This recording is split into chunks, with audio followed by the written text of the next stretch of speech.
Assalamu alaikum wa rahmatullahi wa barakatuhu. Innal hamdulillah nahmaduhu wa nasta'inuhu wa nastaghfiruhu wa nu'minu bihi wa natawakkalu alayh. Wa na'udhu billahi min shururi anfusina wa min sayyiati a'malina.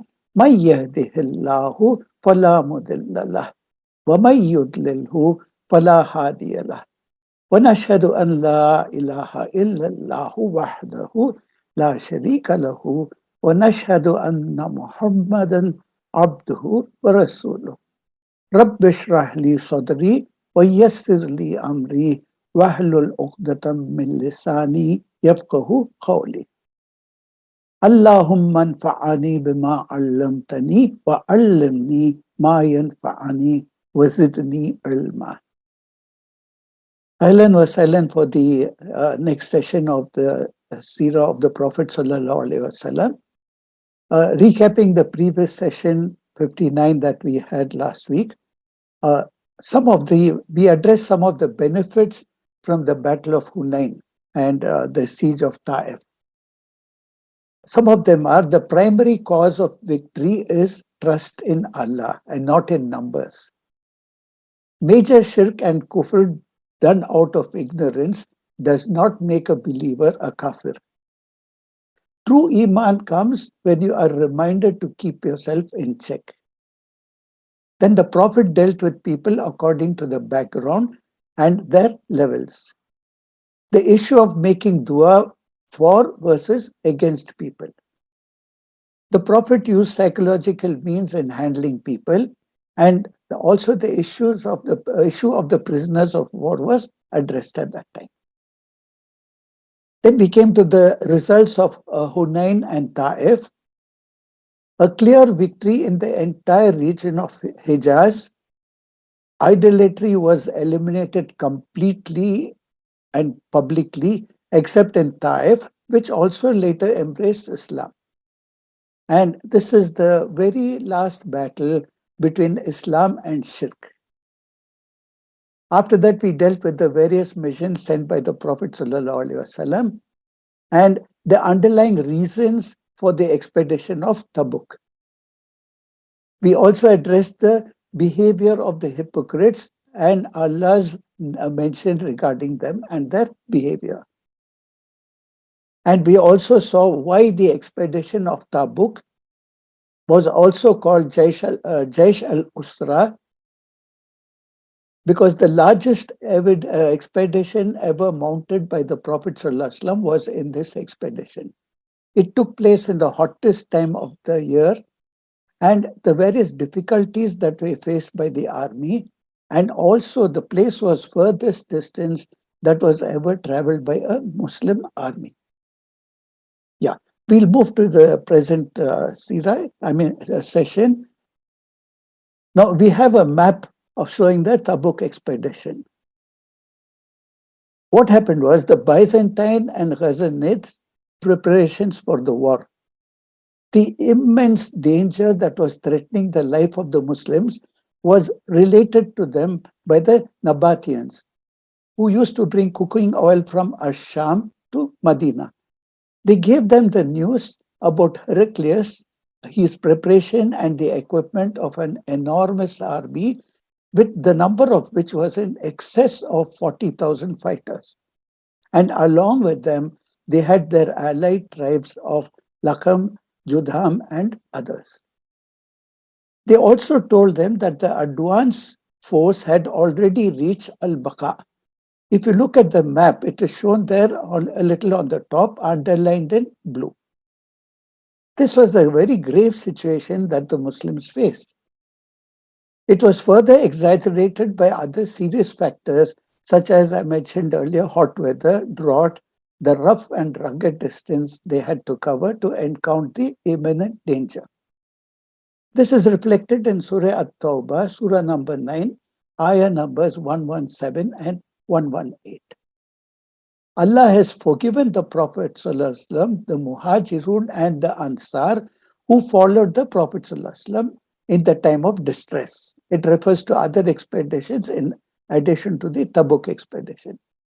After the hearts of a party of them had nearly deviated from the right path, but he accepted their repentance. Certainly, he is unto them full of kindness, most merciful.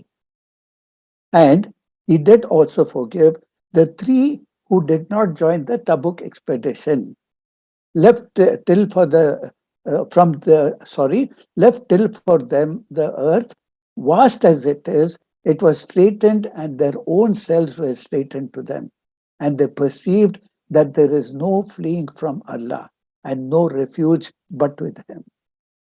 Then he accepted their repentance, that they might repent unto him. Verily, Allah is the one who accepts repentance, and he is the most merciful. Then the same surah, ayah number 92, nor, which means it is not, nor is there a blame on those who came to you to be provided with mounts. And when you said, I can find no mounts for you, they turned back while their eyes were overflowing with tears of grief that they could not find anything to spend for jihad. We'll come to this as we move on. The next slide, please. We look at the response of the Prophet ﷺ. The understanding and the estimation of the Prophet ﷺ regarding the situation and also its developments was more precise and accurate than any others. The hypocrites were conspiring against the Muslims so that they might stab them in the back, while the Byzantines would attack them from the front. They were all bent upon destroying the Muslim army. If such a thing came to light and they succeeded in their evil attempts, then the efforts of the Prophet ﷺ and his companions to spread Islam would have collapsed, and their gains would have become invalidated. The Prophet ﷺ realized all that too well, and he was determined to have the Muslims invade the Byzantines and fight a decisive battle on their own borders, irrespective of the hardships being faced. He was determined not to delay the march at all. No sooner did the Muslims hear the voice of the Prophet ﷺ urging them to comply with his orders, all of them responded positively. And they were ready to begin prepare for the war. The tribes and groups from everywhere began to pour into Medina. Only those who had weakness in their hearts preferred to stay behind. Now we come to the part where collection of funds for the expenditure. Naturally, for such a huge army, unless there's enough finance to face the expenses, it would have been very difficult. You will find here that the Muslims raced with each other to donate from their wealth and property to finance the expedition. We have a reference of Uthman Razilullah Ta'ala Anhu. He had actually prepared 200 saddled camels to travel for Asham on a trade caravan. But he presented them all, and in addition to that, with 5.7 kilograms of gold as charity. He then brought an additional 100 saddled camels and walked back to the masjid with the gold coins. He could not, there was no bag for him to carry that. So what he did was, he took all of them, carried them in his thobe, and came and gave it to the Prophet ﷺ. The Prophet ﷺ said, from this day forthcoming, nothing will harm Uthman Razilullah Ta'ala Anhu, regardless of what he does. Again and again, Uthman Razilullah Ta'ala Anhu gave until his charity reached 900 camels and 100 horses. This is in addition to the money that he gave.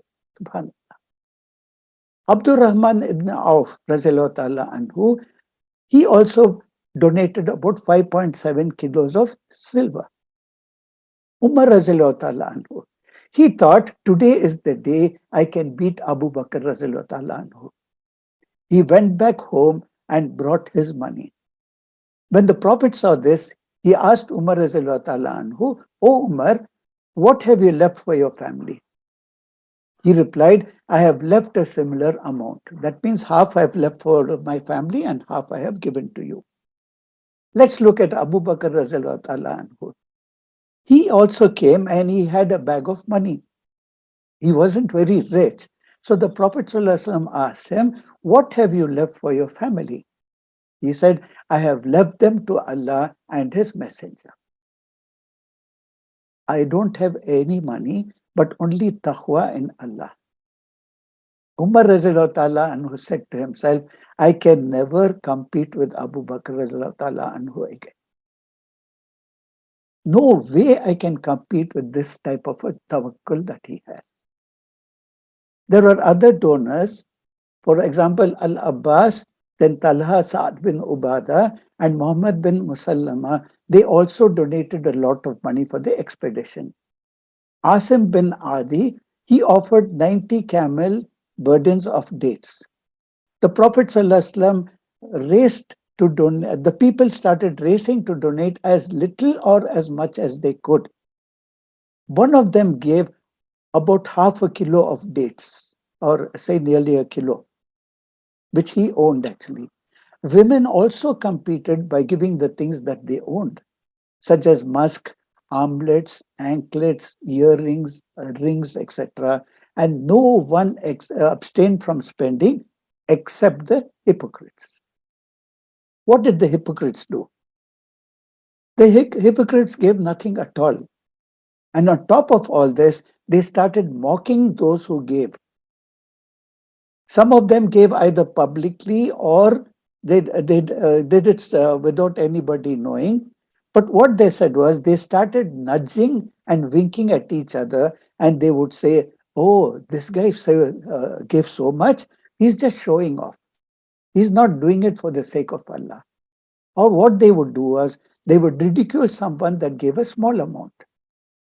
At-Tabari mentions that when the Prophet ﷺ was asking for money, one of the Ansar spent the entire night in labor. What he did was he used to pull water from the well and sell the water.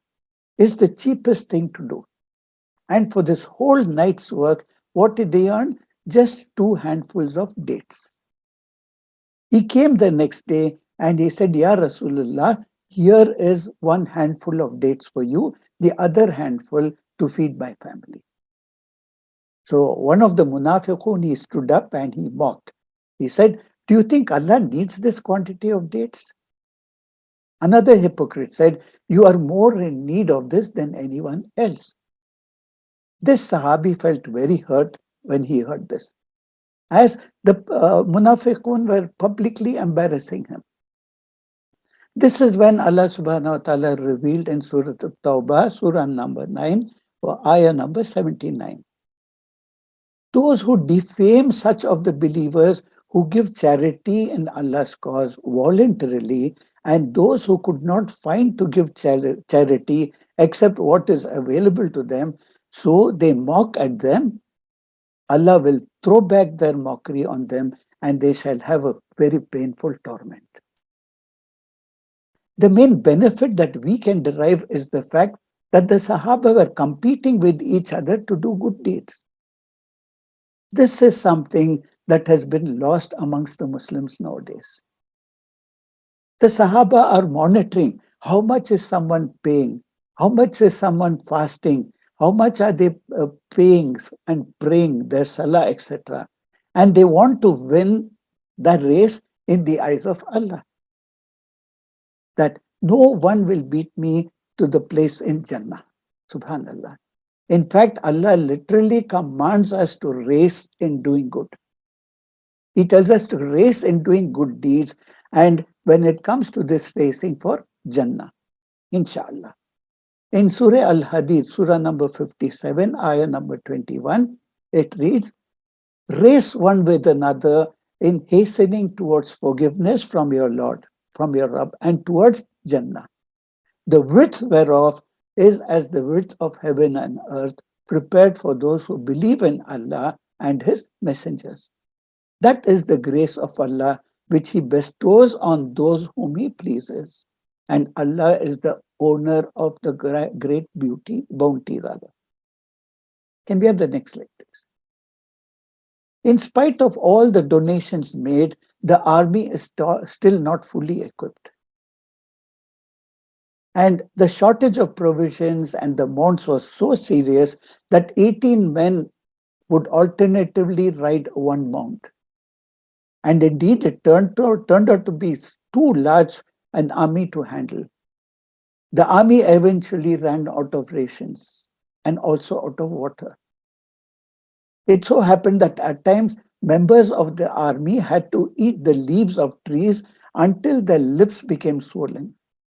People went out in search for water, but they came back feeling even more thirsty. Some of the people in the army sacrificed their camels in order to squeeze the water out of the sack of the camel. You know, when you kill a camel, it means you have to walk back the entire way.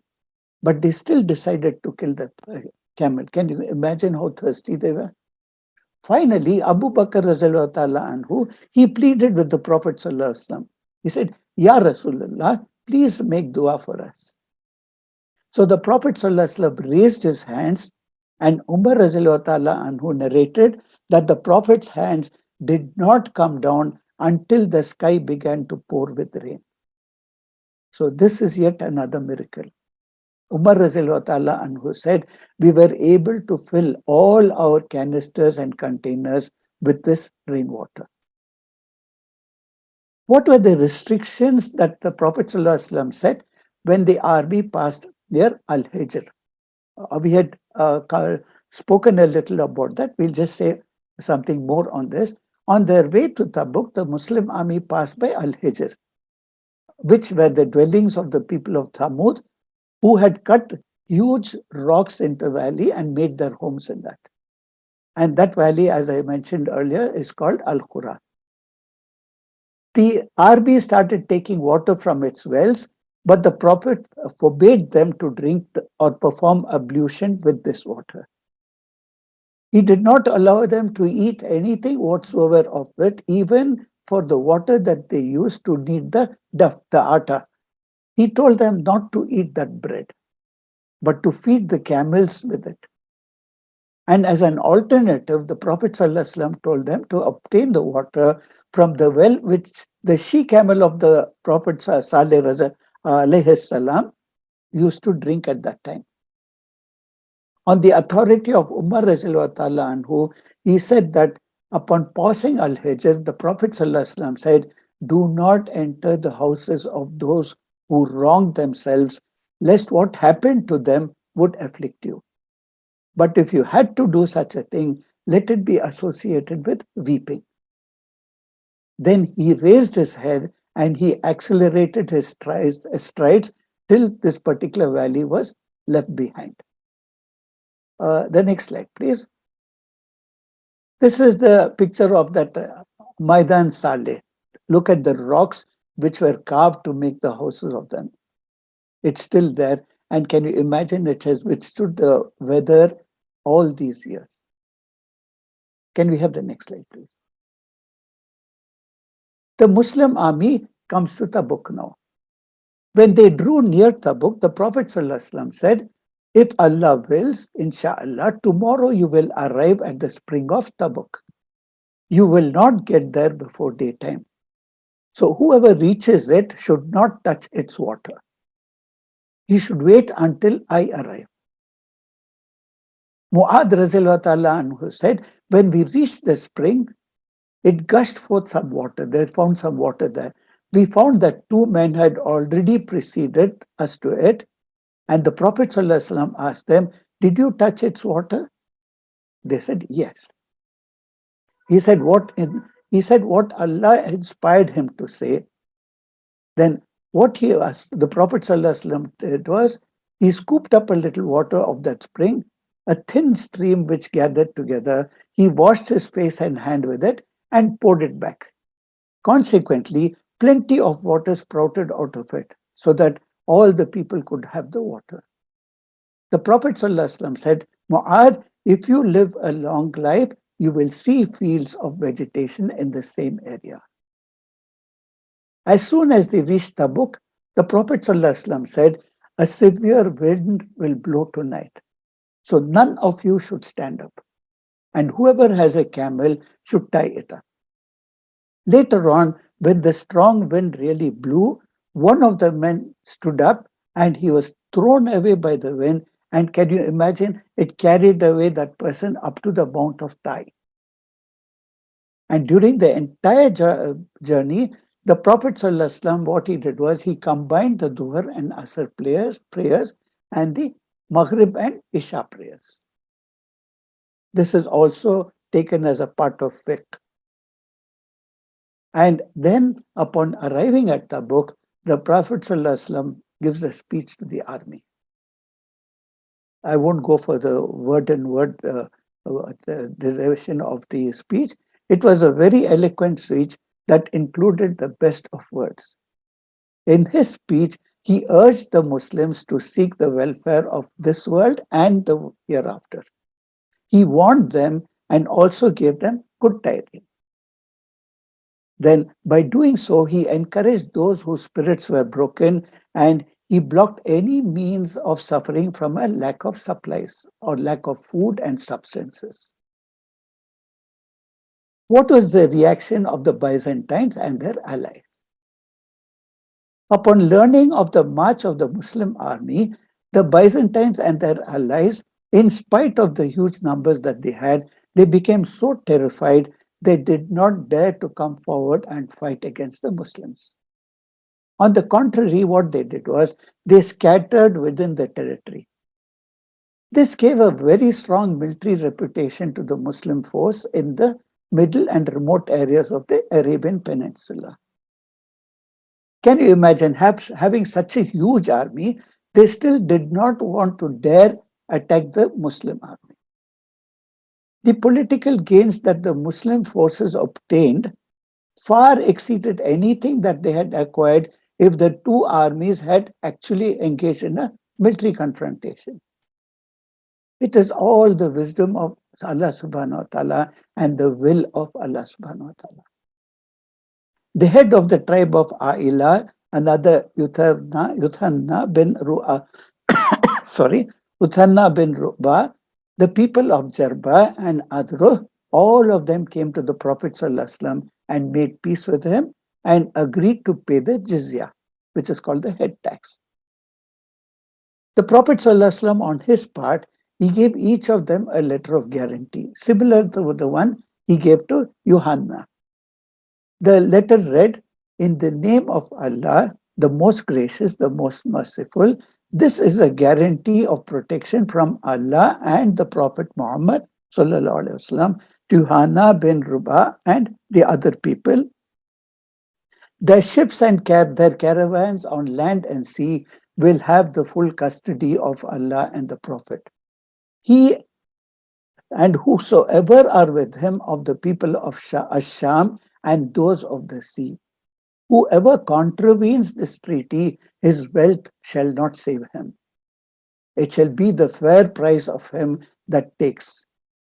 It is unlawful to hinder any of their people from any spring which they have been in the habit of frequenting, or from any journeys that they desire to make, whether by sea or by land."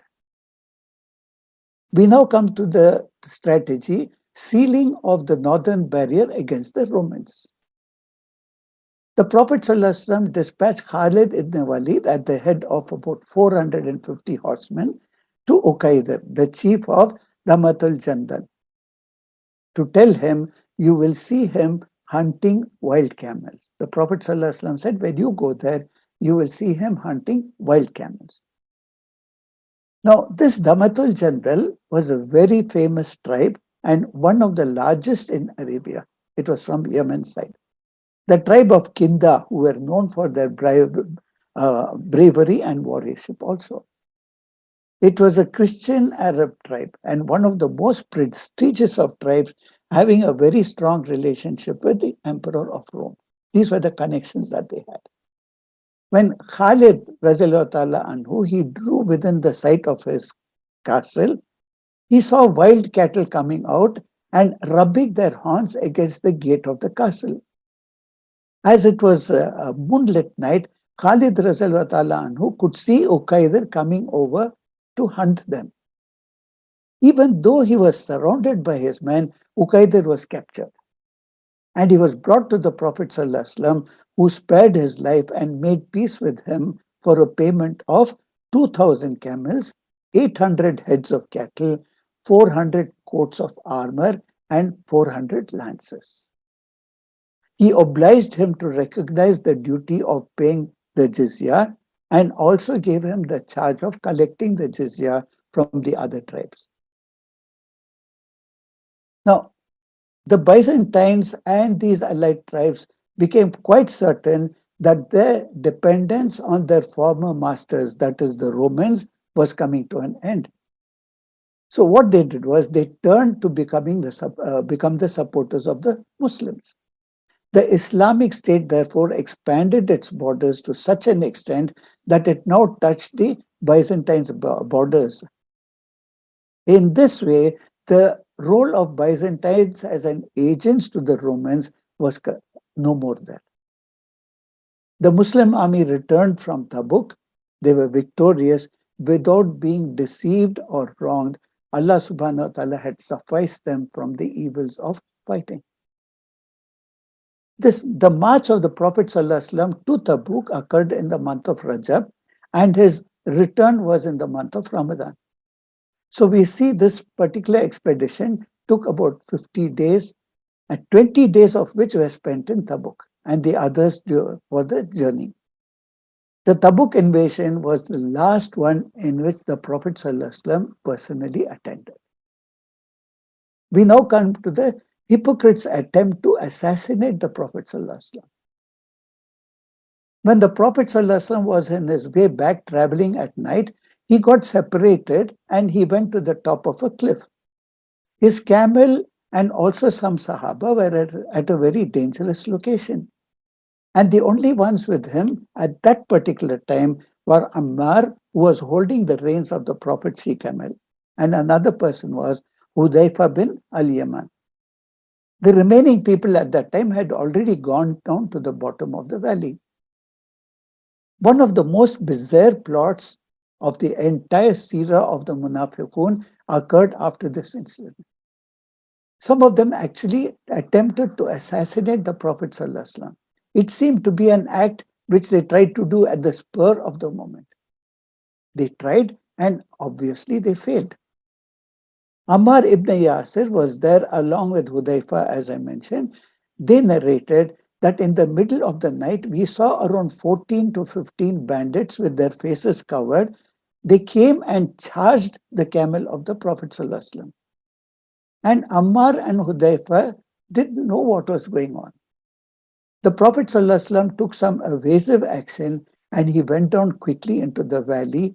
And what happened was the bandits just fled away. The Prophet ﷺ said, "Do you know who they were?" The Sahaba said, "No, we don't." The reply from the Prophet ﷺ was, "They were the Munafiqun. They wanted to throw me off the edge of the cliff." The Prophet ﷺ was protected by Allah subhanahu wa ta'ala. Most of the Sahaba did not hear of this event because the Prophet had just moved into a valley at that time. This is reflected in Surah At-Tawbah, Surah number 9, Ayah 74. They swear by Allah that they said nothing. That means nothing bad. But really, they said the word of disbelief and they disbelieved after accepting Islam. And they resolved that this is the plot to murder the Prophet ﷺ, which they were unable to carry out, and they could not find any cause to do so except that Allah and His Messenger had enriched them of His bounty. If then they repent, it will be better for them. But if they turn away, Allah will punish them with a painful torment in this worldly life and also in the hereafter. And there is none for them on earth as a wali, as a protector, or as a helper. When Medina began to appear in the horizon, the Prophet ﷺ said, "This is a very cheerful sight. This is Uhud, which is a mountain. We love it and it loves us." When the people of Medina learnt of their arrival, they set out to meet the army.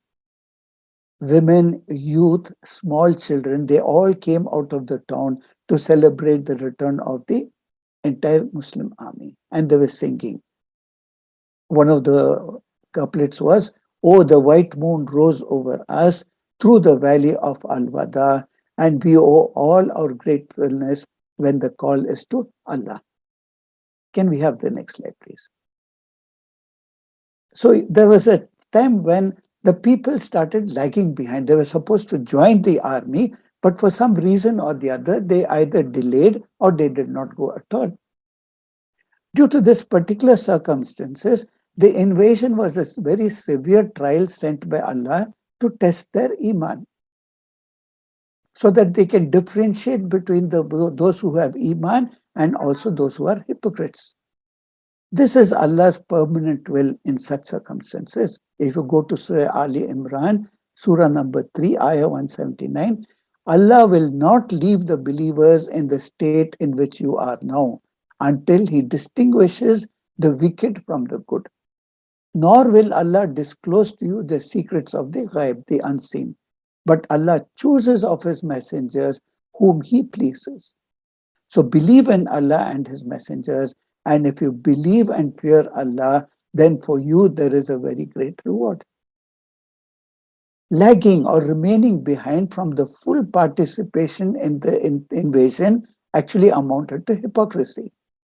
Whenever the Prophet ﷺ was informed of a man who was lingering behind, he would say, "Leave him alone. If Allah knows him to be good, He will enable him to follow you. But if he is not so, then Allah will relieve us from him."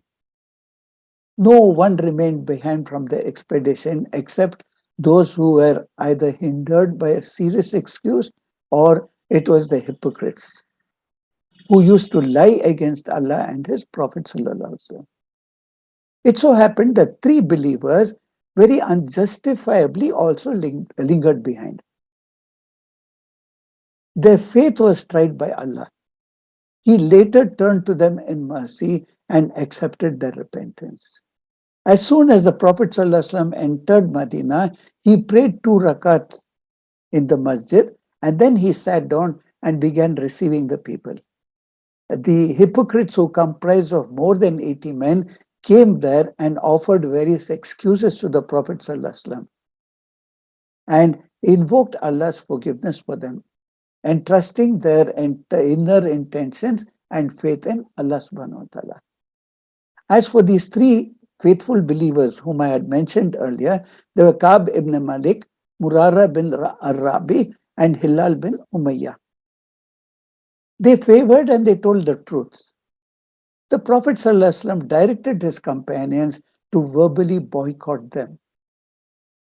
He said, "Until Allah gives His judgment, we shall boycott them." Consequently, they were boycotted and excluded from the life of the community. Having everyone turn their backs to them, they felt as if the entire earth had become constrained for them in spite of its vastness. They felt awkward and uneasy about it. These hard times lasted for over 40 days and were made even more severe when they were ordered to stay away from their wives. After being boycotted for 50 days, Allah forgave them through this particular ayah in Surah At-Tawbah, ayah number 118, which I had mentioned earlier when we saw the map of the expedition of Tabuk. Allah's forgiving of them was a great joy moment for both the Muslims and these three people. However, the joy of those who remained behind and eventually boycotted was immense because Allah had forgiven them. It was the happiest day in their lives. The good tidings encouraged them and filled their hearts with delight.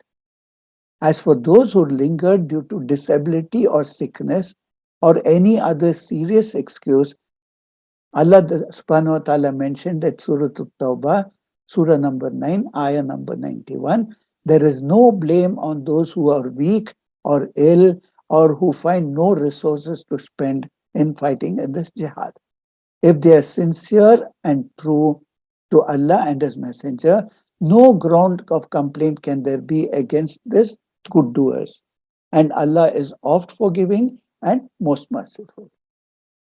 When he approached Medina, the Prophet ﷺ, he said, inside Medina, there are certain men, though they were kept back due to serious excuses, they have been with you continuously. Can you imagine? Though they remained behind, they have been with you when you passed through a valley or walked on the road. They asked, do you mean that they have done all that while remaining in Medina? The Prophet ﷺ said, yes, though they were in Medina. Subhanallah. We now come to the invasion of Tabuk and its far-reaching consequences. It was no more a battle, so we only term it as an invasion now. The effect of this invasion was great in regards to extending and confirming the influence and domination of Muslims in the entire Arabian Peninsula. It was quite obvious to all that no power other than Islam would live long among the Arabs.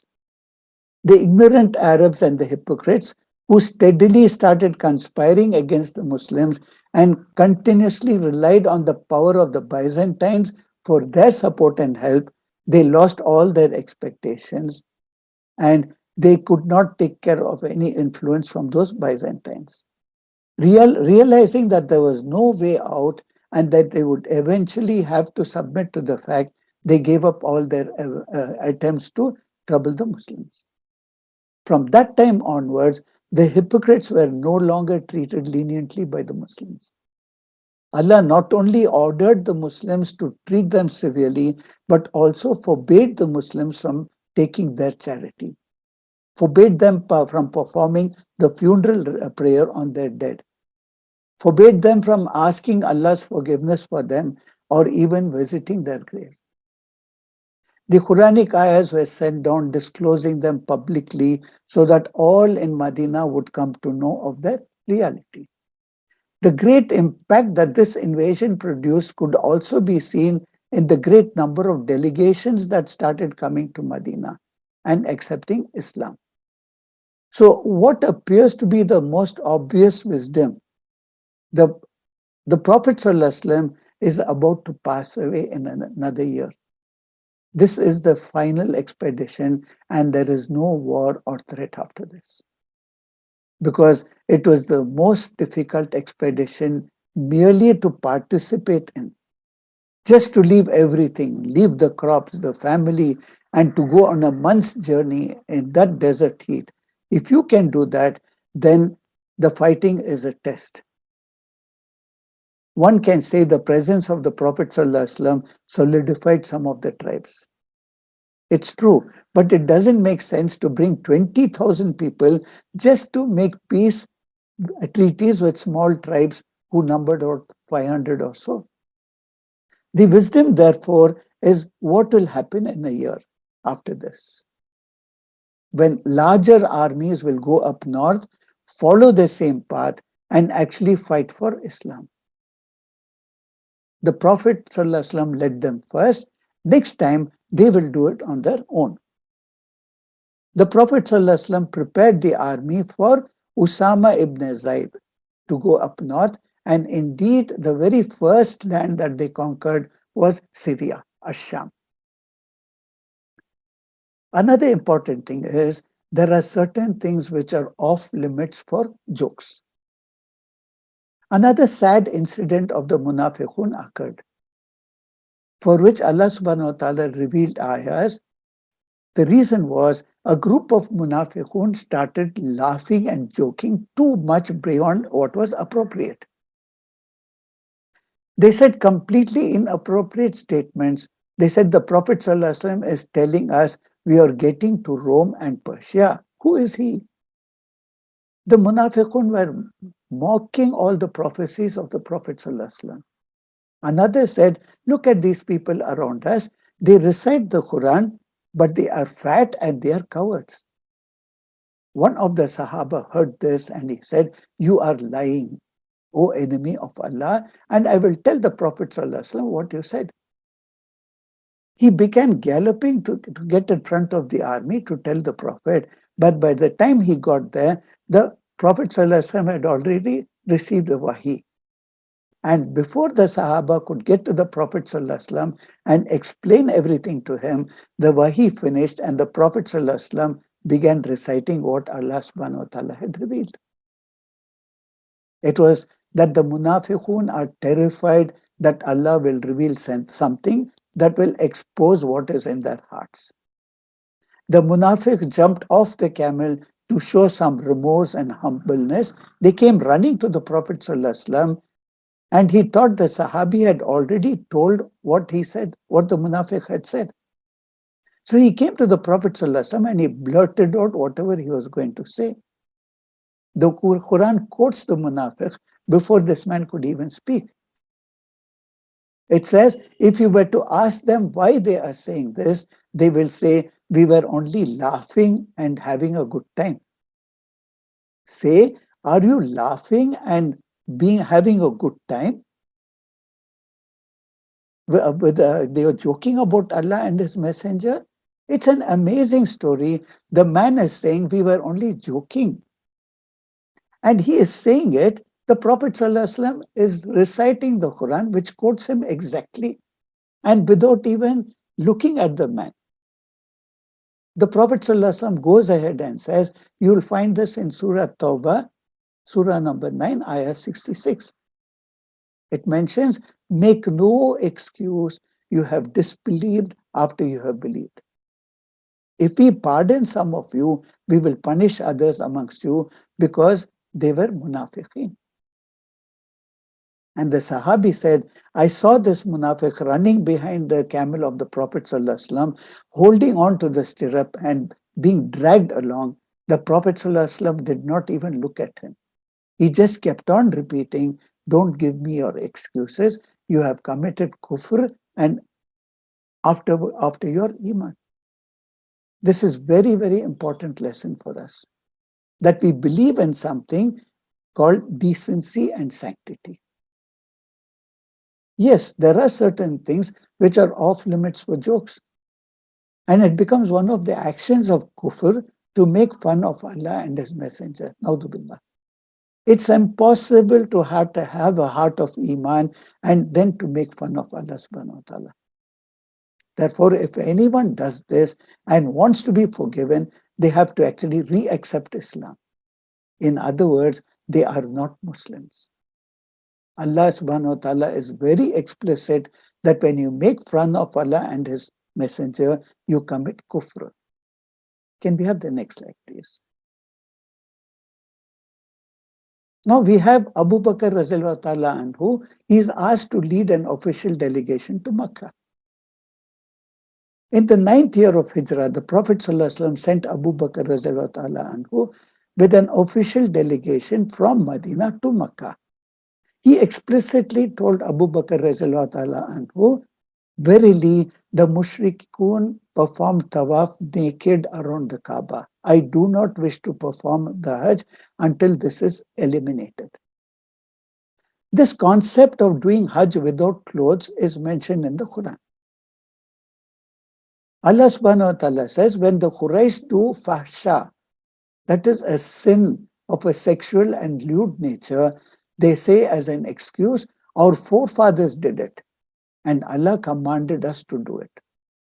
Allah negates this and He says, tell them Allah does not command that which is fahsha, that it is lewd. If you go to Surah Al-A'raf, ayahs number 26 to 28, it so beautifully mentions in that one.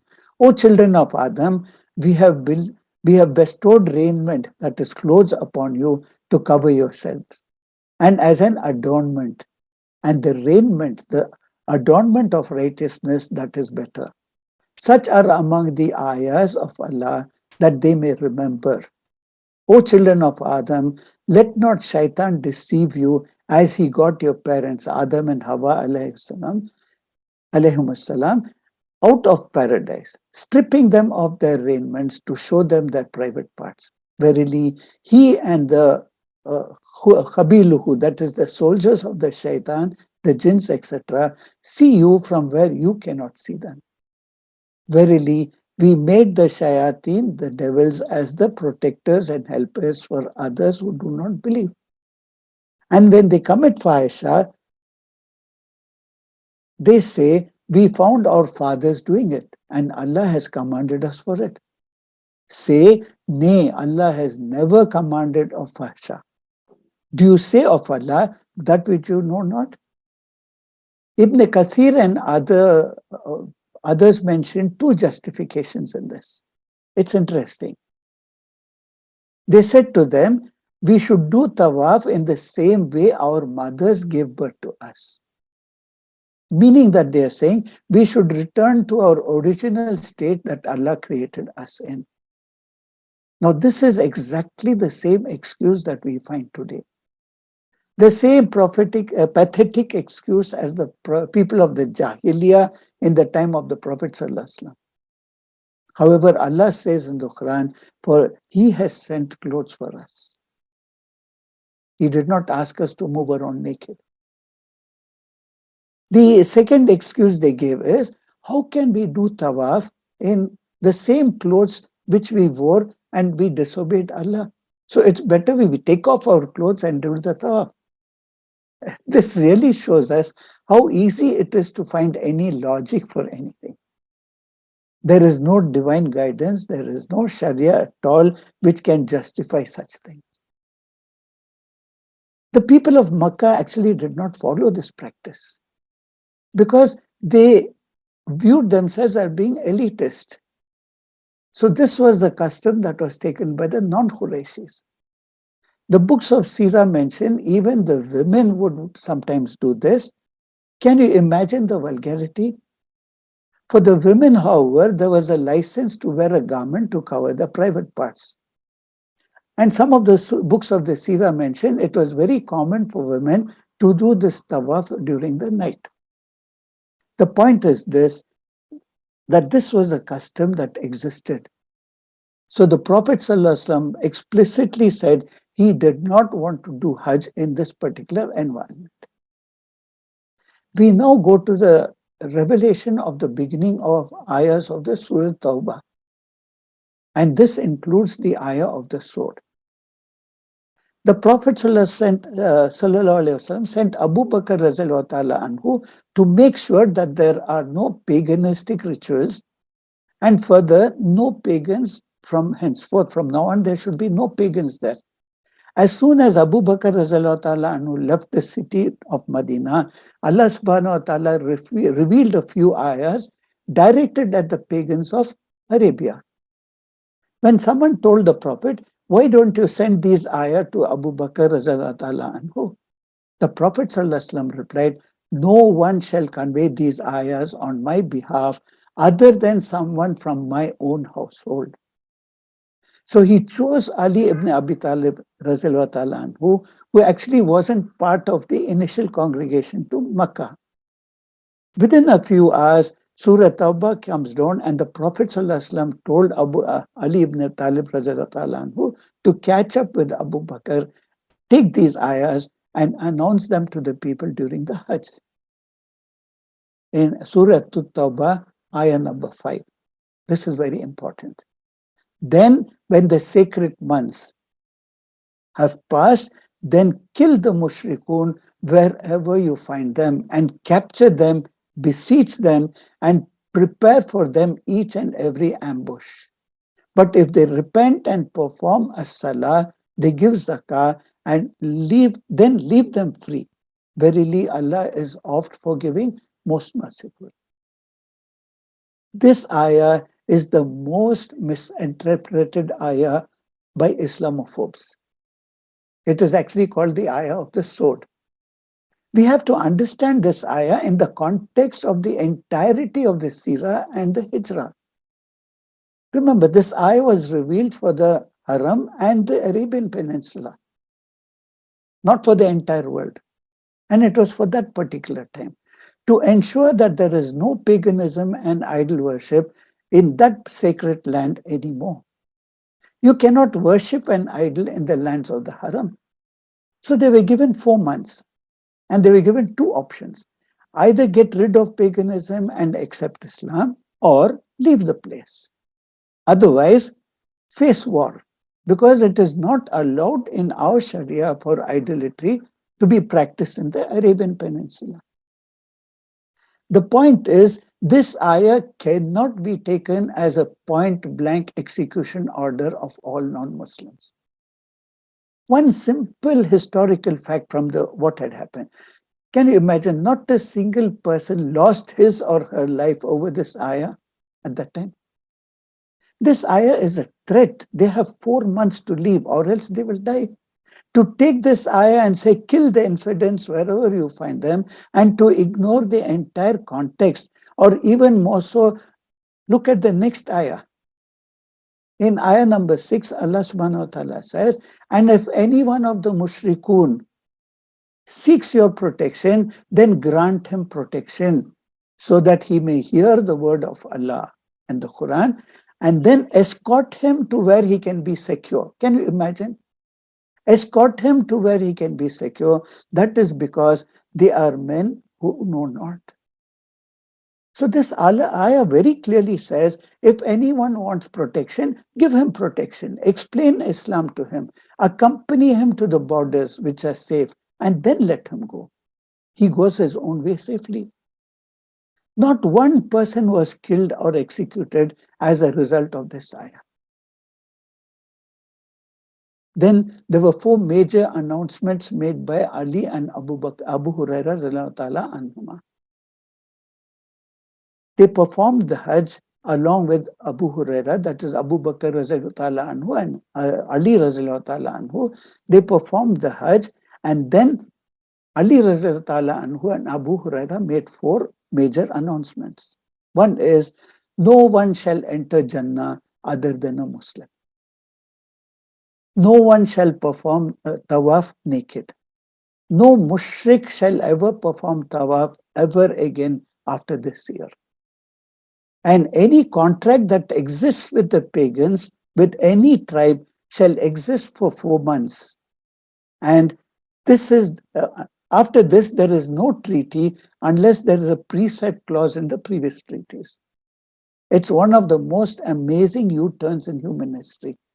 Can you imagine, just in 20 years, an entire civilization gives up its heritage of over 3,000 years and accepts the new religion?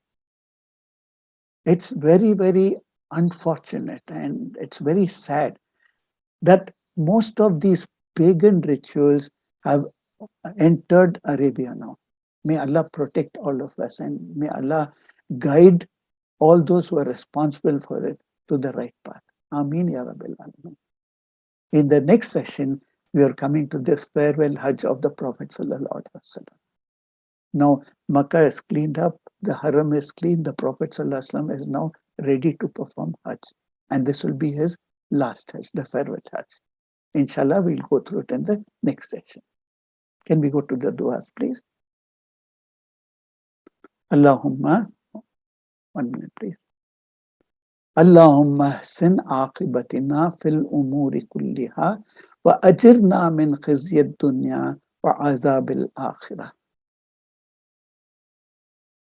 Wa ufawwidu amri ila Allah, inna Allah basirun bil ibad.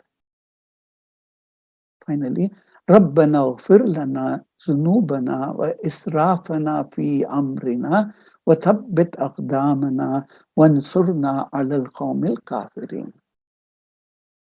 جزاكم الله خيرا. السلام عليكم ورحمة الله وبركاته.